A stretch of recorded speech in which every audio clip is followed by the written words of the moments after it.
Hey guys, what's happening? How to change password on Yahoo Mail on iPhone. So go ahead and open up your Yahoo Mail, right? Click your avatar icon at the top left, okay?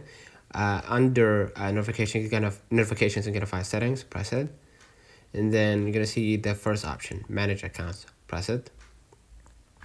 Under your email, you're gonna find account highlighted in blue, just press it.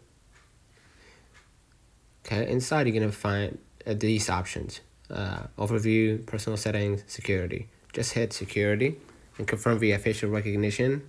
Okay, and now what you're gonna do, you're gonna just wait for a few moments until it loads up.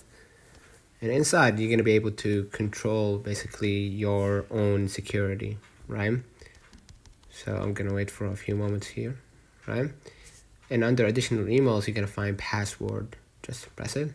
And here you're gonna be able to change your own password on Yahoo Mail.